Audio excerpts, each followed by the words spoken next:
बिस्मिल्लाहिर्रहमानिर्रहीम। आज एक फार्मासिस्ट के तौर पे मैं एक अहम मौजू के ऊपर बात करना चाहूँगा। मुख्तसर सी बात होगी। आज जो मैंने मौजू सेलेक्ट की है वो है पाकिस्तान की देही इलाकों में ज़च्ची के दौरान होने वाली पेचीदगियाँ, उनके वजूहात और तदारुक। ये आपके सामने एक मैं बात उर्दू में करूँगा ताकि जो हमारे देही इलाके के लोग हैं उनको समझ आ जाए। ये आपके सामने एक स्क्रीन शॉट, मेरा स्क्रीन आपके सामने होगा कि अगर हम ओवरऑल बात करें पाकिस्तान के देही इलाकों में तो जच की तो हर 1 लाख में से 186 औरतें जो हैं वो मौत का शिकार होती हैं।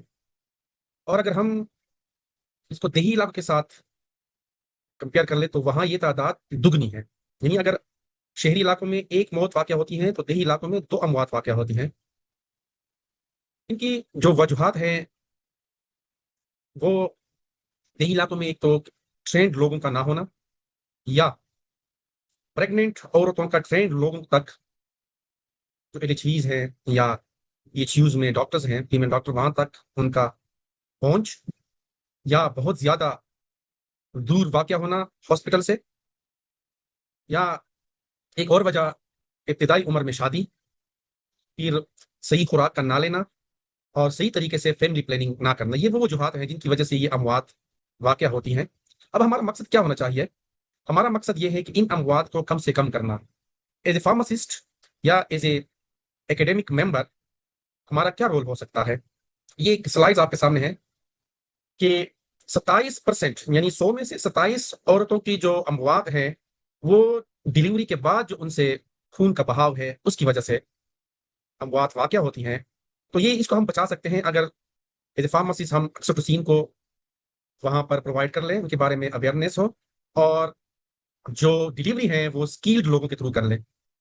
11% लोग, औरतें, प्रेग्नेंट औरतें की जो अमवात हैं वो इन्फेक्शन की वजह से होती हैं, सफाई सुथराई ना होने की वजह से।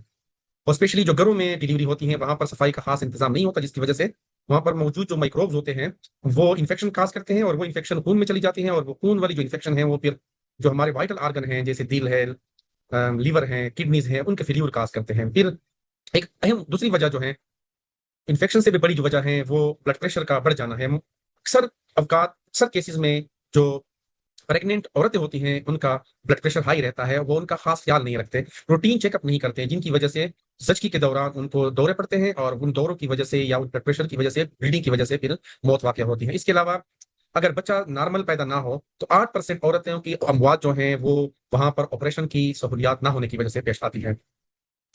अब हमारा क्या रोल है, मैं इनको कंपाइल करूंगा कि हमारा क्या रोल है एज ए फार्मासिस्ट, और फार्मासिस्ट में भी एज ए रिसर्चर और एक एज ए मेडिशियन। तो एज ए एकेडमिशियंस एक जो जो मेन हमारा रोल है वो एक मेडिसिन है जिसको हम कहते हैं मिसोप्रोस्टोल। इनके बारे में अवेयरनेस पैदा करना, उनके सही तादाद में सही वक्त में प्रोवाइड करना, डिस्ट्रीब्यूट करना, और इस मिसोप्रोस्टोल के बारे में वहां पर आम लोगों को, जो फैमिली मेंबर्स हैं, उनको बताना कि ये वाली गोली जो है ये इस्तेमाल करनी है। फिर इससे क्या होगा कि जो डिलीवरी जिसकी के बाद के जो ब्लीडिंग है उनको हम कम से कम कर सकते हैं नेचुरल तरीके से। ये सेफ है और हमारी पहुंच में है।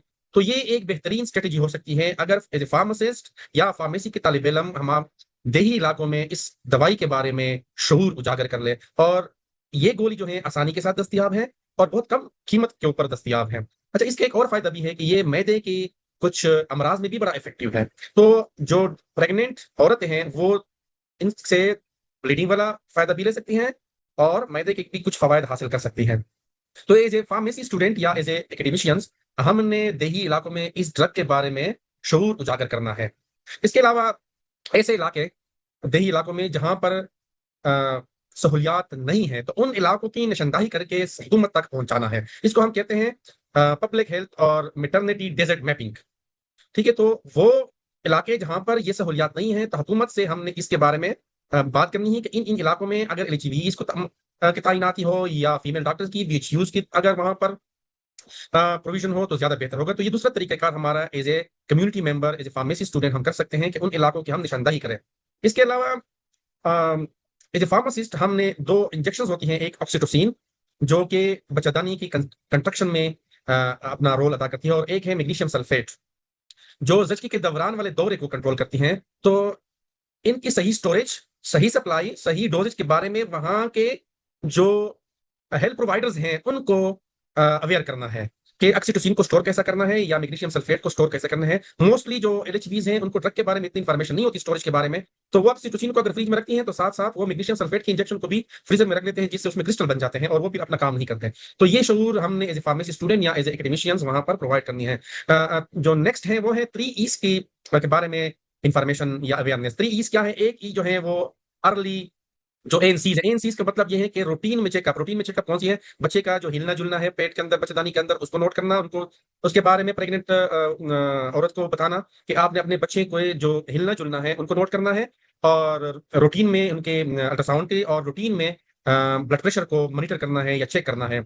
इसके अलावा इमरजेंसी एक्सेस, अगर खाना खास्ता कोई ब्लीडिंग हो जाए, कोई किसी माए का एहराज हो बच्चादानी से, तो आपने फौरन हॉस्पिटल, बीएचयूज या एलएचवीज के पास जाना है। और जो नेक्स्ट है वो एजुकेशन है। एजुकेशन, मेडिसिन के बारे में एजुकेशन, इमरजेंसी एक्सेस के बारे में एजुकेशन, और सबसे बढ़ के जो एजुकेशन है वो डाइट के बारे में। ये हम बहुत आसानी के साथ कर सकते हैं कि हेल्दी फूड कौन सी है प्रेगनेंसी के दौरान। आयरन कंटेनिंग फूड जो है वो बहुत इंपॉर्टेंट है। ऐसे ग़िज़ाएं जिनमें प्रोटीन हो वो बड़ी इंपॉर्टेंट है, उसमें स्पेशली आयरन हो। जैसे हम फोक में जो जो देहात में लोग कहते हैं कि पालक में बहुत ज्यादा आयरन हो जाता है या कलेजी में आयरन है, तो ऐसे खुराक है, या एप्पल सेब जो है, तो ऐसे खुराक है डाइट जिसमें जच्चा बच्चा दोनों के लिए फायदे हैं, उनके बारे में एजुकेशन देना है प्रेग्नेंट औरतों को। तो ये वो एज ए फार्मासिस्ट या एज ए फार्मेसी स्टूडेंट हमारा रोल है कि हम इन अमवात को अगर 0% जीरो लेवल पे नहीं लग सकते तो एटलीस्ट कम से कम तो कर सकते हैं।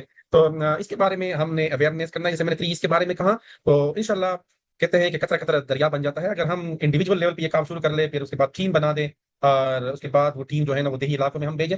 ये जो आज मैं रिकॉर्डिंग कर रहा हूँ ये भी एक फार्मेसी का स्टूडेंट है जो कि एफसी लाहौर यूनिवर्सिटी का स्टूडेंट है। उन्होंने कोई इस तरह के प्रोग्राम बनाया है और मुझसे रिक्वेस्ट की कि सर इस तरह आप एक वीडियो हमारे लिए रिकॉर्ड कर लें। तो मैं उस बच्चे को भी अप्रिशिएट करता हूँ, उनकी सोच को भी अप्रिशिएट करता हूँ, और उनकी यूनिवर्सिटी, उनके डिपार्टमेंट को भी अप्रिशिएट करता हूँ कि वो ऐसे बच्चे जो हैं वो सोसाइटी में ला रहे हैं।